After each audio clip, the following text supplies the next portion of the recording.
Hi friends, welcome to lady special Kannada. ಬನ್ನಿ, ಇವತ್ತು ನಾವು ಚಳಿಗಾಲಕ್ಕೆ ಮಳೆಗಾಲಕ್ಕೆ ಒಂದು ಒಳ್ಳೆಯ ರೀತಿಯಾದಂಥ ಸ್ನ್ಯಾಕ್ಸನ್ನು ಬಿಸಿ ಬಿಸಿಯಾಗಿ ಮಾಡೋದು ಹೇಗೆ ಅಂತ ಹೇಳ್ಕೊಡ್ತಾ ಇದ್ದೀನಿ. ಅದಕ್ಕಿಂತ ಮುಂಚೆ ನೀವು ಇನ್ನೂ ನಮ್ಮ ಚಾನಲ್ಗೆ ಸಬ್ಸ್ಕ್ರೈಬ್ ಆಗಿಲ್ಲ ಅಂದರೆ ಪ್ಲೀಸ್ ಸಬ್ಸ್ಕ್ರೈಬ್ ಆಗಿ, ಪಕ್ಕದಲ್ಲಿರೋ ಬೆಲ್ ಬಟನ್ನ ಪ್ರೆಸ್ ಮಾಡಿ. ಬನ್ನಿ ಇವಾಗ ನೋಡೋಣ ಯಾವ ರೀತಿ ಮಾಡೋದು ಅಂತ. ಮೊದಲನೇದಾಗಿ ನಾನಿಲ್ಲಿ ಕಡಲೆಬೇಳೆನ ತೊಗೊಂಡಿದ್ದೀನಿ. ಈ ಕಡಲೆಬೇಳೆನ ನಾನಿಲ್ಲಿ ಚೆನ್ನಾಗಿ ತೊಳ್ಕೊಂಬಿಟ್ಟು ಒಂದು 2 ರಿಂದ 3 ಗಂಟೆ ಆಗುವಷ್ಟು ನೆನೆಸ್ಕೋಬೇಕು. ಒಂದು 2 ರಿಂದ 3 ಅವರ್ ನಾವು ಇದನ್ನು ನೆನೆಸ್ಕೋಬೇಕಾಗುತ್ತೆ. ನೋಡ್ತಾ ಇರ್ಬೋದು, ಇವಾಗ ನಾನು ನೆನೆಸಿದ್ದೀನಿ. ಅದನ್ನು ನಾವಿಲ್ಲಿ ಒಂದು ಮಿಕ್ಸಿ ಜಾರ್ಗೆ ಹಾಕ್ಕೊಳ್ಳೋಣ. ಮಿಕ್ಸಿ ಜಾರ್ಗೆ ಹಾಕ್ಕೊಂಡು ಇದನ್ನು ತುಂಬ ನುಣ್ಣಗೆ ರುಬ್ಬೋದು ಬೇಡ ಫ್ರೆಂಡ್ಸ್. ಇದನ್ನ ತರಿಯಾಗಿ ರುಬ್ಕೊಳ್ಳೋಣ. ನೋಡ್ತಾ ಇರ್ಬೋದು, ಇಷ್ಟು ತರಿ ಆದರೆ ಸಾಕಾಗುತ್ತೆ. ಕೆಲವೊಂದು ಕಾಳು ಇದ್ದರೂ ಪರವಾಗಿಲ್ಲ, ಏನು ತೊಂದರೆ ಇಲ್ಲ. ಆದಷ್ಟು ತರಿಯಾಗಿ ರುಬ್ಕೊಳ್ಳಿ. ನೆಕ್ಸ್ಟ್ ಇದನ್ನ ಒಂದು ಪಾತ್ರೆಗೆ ಶಿಫ್ಟ್ ಮಾಡ್ಕೊತಾ ಇದ್ದೀನಿ.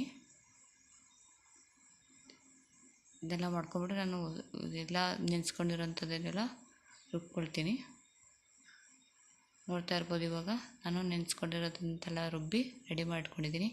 ಇದಕ್ಕೆ ಸ್ವಲ್ಪ ಹಸಿಮೆಣಸಿನ್ಕಾಯಿನ ಚಿಕ್ಕ ಚಿಕ್ಕದಾಗಿ ಕಟ್ ಮಾಡಿ ಇಟ್ಕೊಂಡಿದ್ದೀನಿ, ಅದನ್ನು ಹಾಕ್ಕೊಳ್ತಾ ಇದ್ದೀನಿ. ನೆಕ್ಸ್ಟ್ ನಾವು ಇಲ್ಲಿ ಈರುಳ್ಳಿನ ಸಹಿತ ಚಿಕ್ಕ ಚಿಕ್ಕದಾಗಿ ಕಟ್ ಮಾಡ್ಕೊಳ್ತಾ ಇದ್ದೀನಿ. ಈ ಅಂಬೋಡೆ ಮಾಡೋದಕ್ಕೆ ನಾವು ಆದಷ್ಟು ಎಲ್ಲ ಚಿಕ್ಕ ಚಿಕ್ಕದಾಗಿ ಕಟ್ ಮಾಡ್ಕೊಂಡ್ರೆ ಚೆನ್ನಾಗಿರುತ್ತೆ.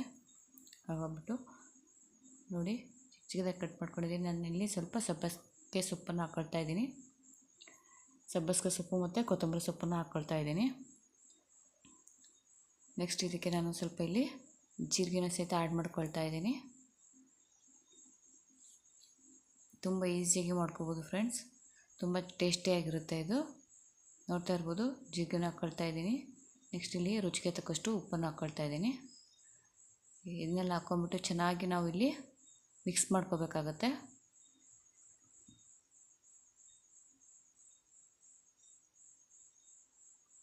ನೋಡ್ತಾ ಇರ್ಬೋದು, ಇದು ಎಲ್ಲ ನಮಗೆ ಏನು ರುಬ್ಕೊಂಡಿದ್ವಲ್ಲ ಆ ಮಸಾಲೆಗೆ ನೀಟಾಗಿ ಮಿಕ್ಸ್ ಆಗಬೇಕು. ಸೊಪ್ಪು ಈರುಳ್ಳಿ ಎಲ್ಲ ಹಂಗಾಗ್ಬಿಟ್ಟು ಚೆನ್ನಾಗಿ ಮಿಕ್ಸ್ ಮಾಡ್ಕೋಬೇಕಾಗತ್ತೆ. ನಾನಿಲ್ಲಿ ಯಾವುದೇ ರೀತಿ ಸೋಡಾ ಪುಡಿನ ಆ್ಯಡ್ ಮಾಡಿಲ್ಲ, ಏಕೆಂದರೆ ಇದು ಸೋಡಾ ಹಾಕಿದ್ರಿಂದ ಎಣ್ಣೆ ಜಾಸ್ತಿ ಇರ್ಬಿಡುತ್ತೆ ಅದಕ್ಕೆ. ಸೊ ಇಲ್ಲಿ ನಾನಿಲ್ಲಿ ಎಣ್ಣೆ ಕಾಯಕ್ಕೆ ಇಟ್ಕೊಂಡಿದ್ದೆ, ಅದಕ್ಕೆ ನಾನಿಲ್ಲಿ ಅದು ಮಿಕ್ಸ್ ಮಾಡ್ಕೊಂಡಿರೋದಂಥದ್ದನ್ನೆಲ್ಲ ಕೈಯಲ್ಲಿ ತಟ್ಟಿ ಇದನ್ನು ಎಣ್ಣೆಯಲ್ಲಿ ಹಾಕ್ತಾಯಿದ್ದೀನಿ. ಕೈಯಲ್ಲಿ ತಟ್ಟಿರೋದು ಸ್ಕಿಪ್ ಆಗಿದೆ, ಸಾರಿ. ಇದನ್ನು ಎಣ್ಣೆಗೆ ಆದಷ್ಟು ಎಣ್ಣೆನ ಸಿಮ್ಮಲ್ಲೇ ಇಟ್ಕೊಳ್ಳಿ. ಸಿಮ್ಮಲ್ಲೇ ಇಟ್ಕೊಂಡ್ಬಿಟ್ಟು ಚೆನ್ನಾಗಿ ಕಾಯಿಸ್ಬಿಟ್ಟು ಹಾಕ್ಕೊಳ್ಳಿ. ಈ ಥರ ಕೈಯಲ್ಲಿ ತಟ್ಬಿಟ್ಟು ಅಂಬೋಡೆ ಹಾಕ್ತಾರಲ್ಲ ಆ ಶೇಪಲ್ಲಿ ನಾವು ತಟ್ಬಿಟ್ಟು ಹಾಕ್ಬೋದು. ತಟ್ಟೆ ಹಾಕಿ ಆದಷ್ಟು ಚೆನ್ನಾಗಿ ಬೇಯಿಸ್ಕೋಬೇಕಾಗತ್ತೆ ಇದು, ಏಕೆಂದರೆ ಇಲ್ಲಾಂದರೆ ಒಳಗಡೆ ಹಿಟ್ಟು ಹಾಗೆ ಇರುತ್ತೆ. ಹಾಗಾಗ್ಬಿಟ್ಟು ಇದನ್ನು ಆದಷ್ಟು ಸಿಮ್ಮಲ್ಲೇ ನಾವು ಚೆನ್ನಾಗಿ ಬೇಯಿಸ್ಕೊಳ್ಳೋಣ. ಇದು ಫುಲ್ಲು ಕೆಂಪುಗೆ ಬರಬೇಕು ಫ್ರೆಂಡ್ಸ್, ಇದು ಗೋಲ್ಡನ್ ಕಲರ್ ಬರಬೇಕು, ಅಲ್ಲಿ ತನಕ ಚೆನ್ನಾಗಿ ಫ್ರೈ ಮಾಡ್ಕೊಳ್ಳೋಣ. ತುಂಬ ಟೇಸ್ಟಿಯಾಗಿರುತ್ತೆ, ತುಂಬ ಈಸಿಯಾಗಿ ನಾವು ಇದನ್ನು ಮಾಡ್ಕೋಬೋದು.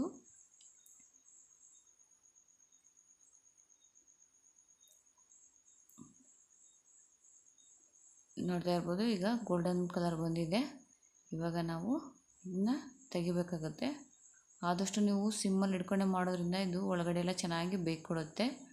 ಚೆನ್ನಾಗಿ ಬೆಂದರೆ ತುಂಬ ಚೆನ್ನಾಗಿರುತ್ತೆ.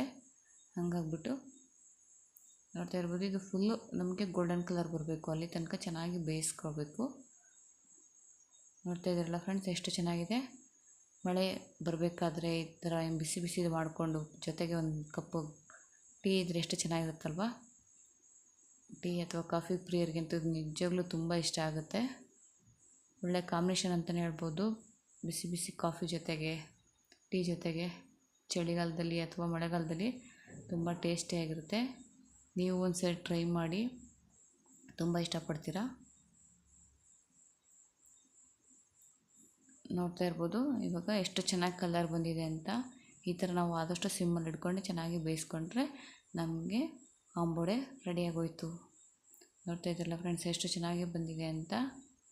ಈ ವಿಡಿಯೋ ನಿಮಗೆ ಇಷ್ಟ ಆಗಿದ್ದರೆ ಪ್ಲೀಸ್ ಒಂದು ಲೈಕ್ ಮಾಡಿ. ನಿಮಗೇನಾದ್ರು ಡೌಟ್ಸ್ ಇದ್ದರೆ ಪ್ಲೀಸ್ ಕಮೆಂಟಲ್ಲಿ ತಿಳಿಸ್ಕೊಡಿ. ನೀವಿನ್ನೂ ನಮ್ಮ ಚಾನಲ್ಗೆ ಸಬ್ಸ್ಕ್ರೈಬ್ ಇಲ್ಲ ಅಂದರೆ ಪ್ಲೀಸ್ ಸಬ್ಸ್ಕ್ರೈಬ್ ಆಗಿ. Thank you for watching.